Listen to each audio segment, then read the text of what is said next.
Adelante, apreciado doctor Serpa. Gracias, doctor Núñez. Gracias al Instituto por la invitación. Realmente me siento bastante complacido ante ella y saludo y con beneplácito a mis colegas, lo digo con orgullo, a mis colegas magistrados del Tribunal Supremo.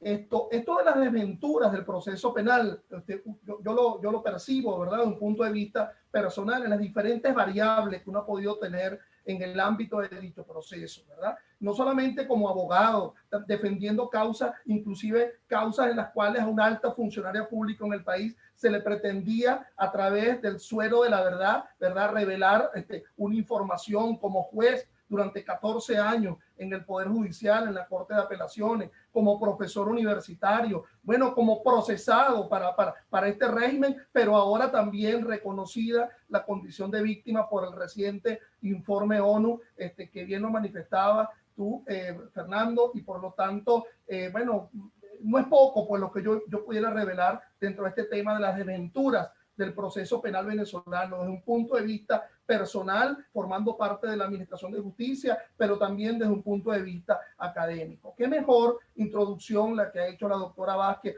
que claro, esa bella y hermosa voz de la doctora Vázquez es francamente insustituible por la ronca y desagradable voz de quien les está hablando. Pero yo me ubico en el ámbito del proceso penal venezolano, así como mis dos manos, estamos de una precariedad a otra precariedad. Es decir, ¿cómo comienza esto del sistema acusatorio en el proceso penal venezolano? Uno pudiera adentrarse un tanto, ¿verdad?, en una historia de centurias anteriores, ¿verdad? ¿Cómo se ubica el Código de Enjuiciamiento Criminal? Bueno, venía del llamado Código Arandino, del licenciado Aranda, allá en la primera mitad del siglo XIX, luego transformado en ese Código de Enjuiciamiento Criminal que sufrió una serie de reformas circunscrito a un sistema inquisitorio o inquisitivo, hasta que nos encontrábamos con esta circunstancia del gobierno de Caldera II. ¿Recuerdan ustedes? Caldera II, los años finales del año 1990, hay un problema de precariedad económica importante en el país, nunca igualable a la precariedad económica que está sufriendo nuestra nación en este momento, y por la cual había una necesidad, ¿verdad?, de reforma legislativa.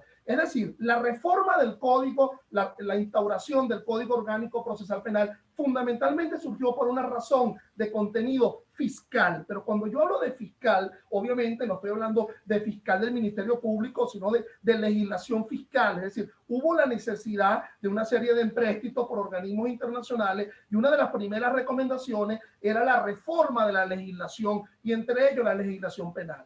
Bueno, se promulga ese código orgánico que bien ha descrito Magali en el año 1998, que ha sufrido 6 reformas y ahora nos encontramos en la precariedad de este año 2020. Vamos de precariedad en precariedad. En este año 2020, en donde por el efecto de la pandemia y en honor a la verdad, a nivel mundial no ha habido una especie de vuelta a la normalidad judicial, a la normalidad procesal en ningún país, con razones o menos razones. Pero ahora nos encontramos, lo último que ha ocurrido es la llamada flexibilización, que yo llamo flexibilización de la justicia a partir de una resolución de ese Tribunal Supremo, que yo llamo Tribunal Supremo en minúscula, 2 pilitas y con SIC además al lado, ¿no?, con error, a partir de la cual se hablan de las semanas de flexibilización y ahora se acrecienta el problema en grado sumo por las carencias de electricidad, del servicio de internet, pero además la depauperización salarial de los funcionarios del sistema de justicia. Entonces, en el interín nos encontramos con ese sistema acusatorio que regula el Código Orgánico Procesal Penal. Antes de que me llame la atención por el factor del tiempo, yo frente a esta ponencia, yo asumo, ¿verdad?, como una especie de... es decir, como una especie de consideraciones a partir de la llamada desventura del proceso penal venezolano. No sé si la lámina se está observando, ¿verdad?, a estos efectos. Voy a colocar, compartir pantalla, los efectos de verificar el tema de la lámina. No sé si ella se está visualizando en este momento. Entonces, bueno, yo en esas consideraciones de esta desventura del proceso penal venezolano, me planteo 6 consideraciones, ¿verdad? Y un desiderato.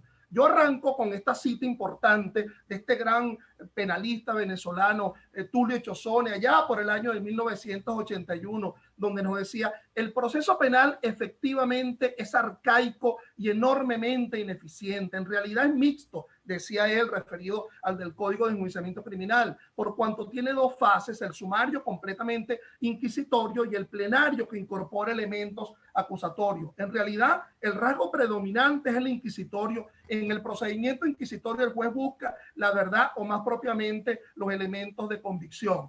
Ante ello, uno se preguntará, bueno, sustituido el sistema inquisitorio por el llamado sistema acusatorio del Código Orgánico Procesal Penal, ahora con 6 reformas, ¿qué tenemos en este momento? Realmente tenemos una vuelta al sistema inquisitorio. Yo, por lo menos a nivel personal, no he votado todavía el Código de Enjuiciamiento Criminal, ¿no? De vez en cuando le doy cierta vuelta porque, o a lo mejor no tenemos francamente nada, sino que lo que tenemos es una flexibilización, una especie de costumbre procesal, que es decir, que lo que está regulando las actuaciones en el ámbito penal sea una suerte o desgracia de costumbre procesal.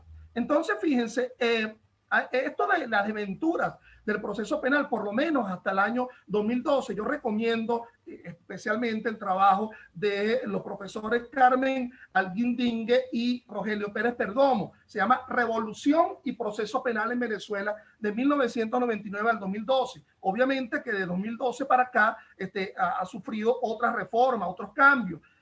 Magali nos decía que este código orgánico era de carácter preconstitucional, pero obviamente la Constitución del año 1999 se casa con el sistema acusatorio, toma partido con respecto al sistema acusatorio, cuando en el 285, numeral 3 y 4, nos dice que el fiscal del Ministerio Público es quien tiene que hacer los hechos y que tiene que establecer los hechos y circunstancias, pues toma partido con un sistema procesal, desecha el sistema inquisitorio. Es decir, que si de alguna forma volveríamos a una especie de sistema inquisitorio, pero tendríamos que reformar la Constitución. Y esto lo aclaro porque en el ámbito del espectro político nacional existe como una especie de viudas o viudos del sistema inquisitorio o inquisitivo, diciendo, no, el problema, es decir, lo fundamental de lo que está pasando en el ámbito del combate a la delincuencia, del control penal, es precisamente por la existencia de un sistema acusatorio. ¿Cómo se le podría exigir a ese sistema acusatorio si hay 6 reformas en el breve espacio de 20, 21 años? A mí a veces, yo con una sana crítica, ¿verdad? Con sana envidia, veo a los procesalistas civiles que tienen su viejo código de procedimiento civil de finales de los años 80. El tema de la obsolescencia de la interpretación, de la hermenéutica, de pautas procesales, pues no se verificaría en el ámbito del proceso civil. ¿Cómo se puede sustentar, verdad, una densidad en los institutos procesales penales si a la vuelta de la esquina, prácticamente cada 3 años, hay reformas? Pero no solamente el tema de las reformas, sino que, como bien lo manifestaba la doctora Vázquez, las interpretaciones de la Sala Constitucional y de la Sala de Casación Penal, pero fundamentalmente de la Sala Constitucional, han establecido una especie de paralegalidad, de paracódigo, es decir, ese precedente vinculante asomando consideraciones distintas a lo que establece el código. Entonces, bueno, estas 6 consideraciones a esta disertación, más un desideratum. Recordemos que el desideratum sería un deseo o aspiración que aún no se ha cumplido. Bueno, yo se las voy a colocar como están en la lámina. En primer lugar, las 6 reformas procesales del COD en 20 años conducen a una obsolescencia del conocimiento adjetivo penal. Entonces, esa constante reforma del COD impiden una interpretación adecuada a partir de muchos institutos. A la muestra hay muchos botones, por ejemplo, lo que puede o no puede hacerse en la audiencia preliminar con respecto al tema de la prueba, la función, la finalidad de la víctima dentro del proceso penal, siendo que ahora se permite que la solicitud de sobreseimiento del fiscal sea resuelto inaudita, alteram par por parte de la víctima, siendo que en las primeras reformas se asumía una importancia de la víctima, ¿verdad? Respaldando esto del ius puniendi que establece el artículo 30 de la Constitución. El poder público debe procurar la sanción y la resarción frente a la víctima, diciéndonos que no solamente es tan importante sanción, sino que es el tema de la resarción. Y es allí donde entra, por ejemplo, el acuerdo reparatorio y la suspensión condicional del proceso. Por ejemplo, en el año 2010 veíamos que de los 5 de los 7 principales delitos considerados más numerosos en ese año era el homicidio y el secuestro. Y entonces mucha gente se diría, bueno, ya en 2010, con 10 años de vigencia del Código Orgánico Procesal Penal, ¿dónde está la panacea? Posibilidad de resolver el conflicto. En el informe Provea 2011 se nos habla que en enfrentamientos hay en el año 2010 3.492 muertes por enfrentamiento, siento que en el año 99 era 607. ¿Qué es lo que quiere decir? Una especie de hacerse justicia de propia mano por parte de los órganos policiales sin procesalizar esas causas penales.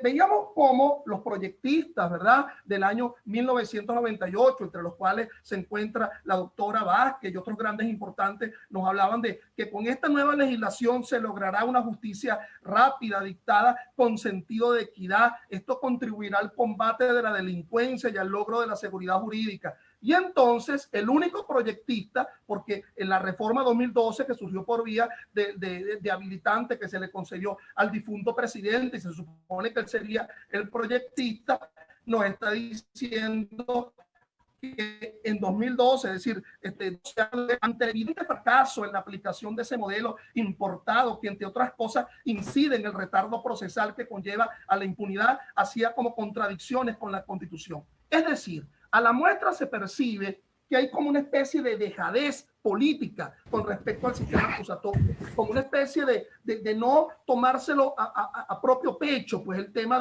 del sistema. ¿Cuánto me quedan? Ah, bueno, estoy bien de tiempo. Bueno, no, que escucho una voz allí. Entonces, la segunda consideración es el tema de ese paralelismo en la interpretación por parte de la Sala Constitucional. Una especie de código paralelo. Aquí les estoy mostrando 5 o 6 sentencias de la Sala Constitucional en donde se da una especie de derrumbe, de deslave de lo que ha establecido el propio código. Por ejemplo, en la 3744 del año 03 se elimina la participación ciudadana. Se elimina la participación ciudadana, pero sigue quedando en la apreciación de la prueba la máxima de la experiencia. Entonces se quita la participación ciudadana, pero se coloca como instrumento de la apreciación de la prueba la máxima de la experiencia, lo cual era vinculado exclusivamente a la llamada participación ciudadana. En la 537 del año 17 de la Sala Constitucional se elimina la imputación en sede fiscal, esa llamada instructiva de cargo, y ahora tiene que ser en sede jurisdiccional. Bueno, a algunos les parecerá importante, mucho más garantista, pero esto obliga, ¿verdad?, a que el efecto cautelar se vaya a verificar con la simple imputación, lo cual no era posible cuando se imputaba en sede fiscal. Cuando se imputaba en sede fiscal, uno decía, mira, vale, en la fiscalía no meten preso a nadie, ahí tú entras y sales si te van a imputar en sede fiscal. En cambio, si la imputación es ahora en sede jurisdiccional, hay la obligatoriedad, ¿verdad?, de dar una respuesta frente a la llamada coerción personal por parte del juez. Por ejemplo, en la sentencia 942 se habla de que se dicte un auto de motivación del auto de apertura a juicio. Ese auto de motivación del auto de apertura a juicio no lo establece el Código Orgánico. Y uno se preguntará, bueno, ¿y ese auto de motivación del auto de apertura a juicio suspenderá el juicio? Nada de ello, dice la Sala Constitucional. Sería un contrasentido que el juicio siguiera si hay un cuestionamiento frente al propio auto de apertura a juicio. Por ejemplo, la 902 del año 18 se incorpora a la víctima como única acusadora particular propia por delito de acción pública. Ojo, la 902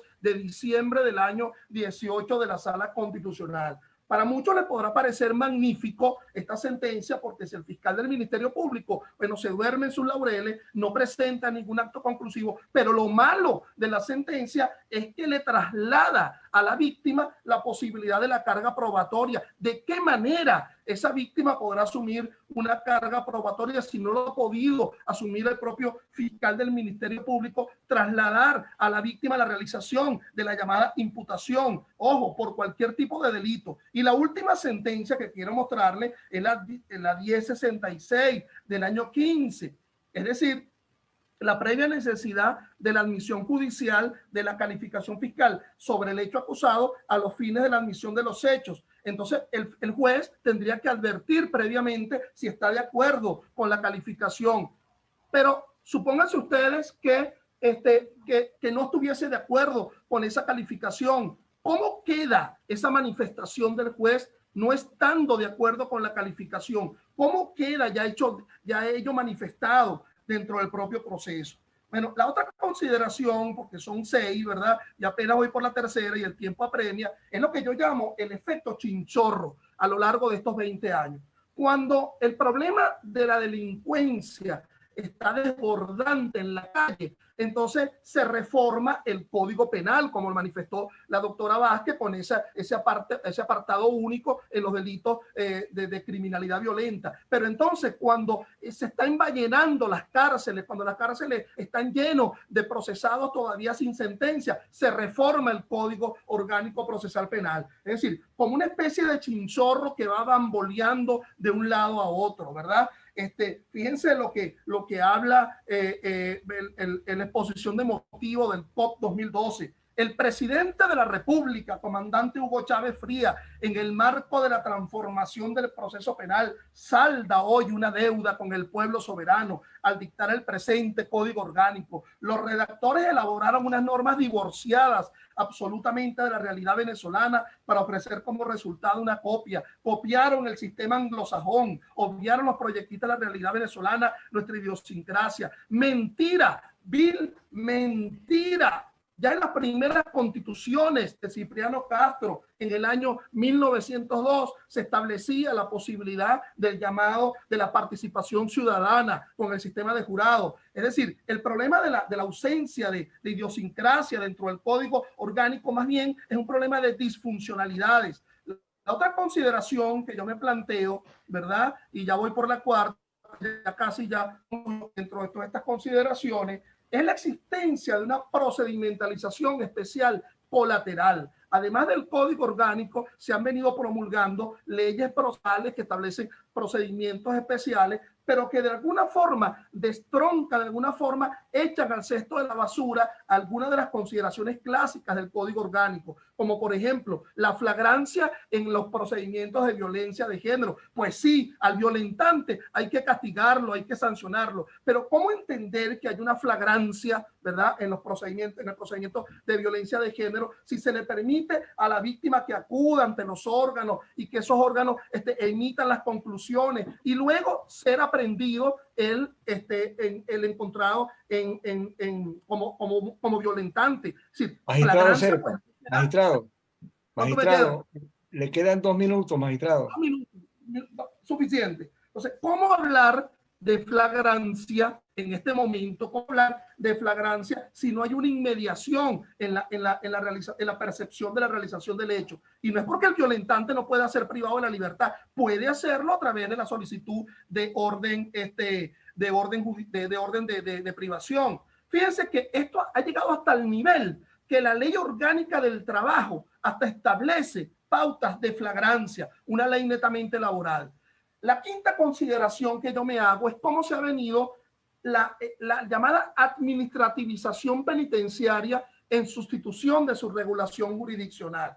Recordemos que el Código Orgánico regula la fase de ejecución como una fase procesal penal. Netamente, es una fase de jueces, no es una fase netamente de carceleros, de administradores penitenciarios. Ahora, con la entrada en vigencia del Código Orgánico Penitenciario, por cierto que más o menos el diminutivo es parecido al COP, entonces tú dices COP y entonces o dices Código Orgánico Penitenciario, lo tendrás que decir ahora así bajito, COP, porque suena más o menos lo mismo. Entonces ahora el llamado régimen de confianza tutelado que se establece en el artículo 161 del COP permite, ¿verdad?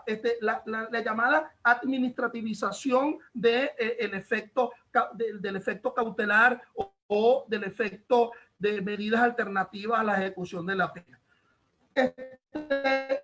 Lo último, la última consideración, la 6, es que, bueno, obviamente, ubicando decisiones de la Sala Constitucional, en donde se fue político, ¿verdad? Como el caso que yo sufro acá, entonces no se cumplen las garantías. Pero en cambio, si son decisiones, casos netamente de delincuencia común, bueno, sí se da un cumplimiento. Bueno, al final yo me planteé un desideratum. Recuerden que conforme al diccionario de la Real Academia, el desideratum es un deseo o aspiración que aún no se ha cumplido. ¿Qué aspiro yo?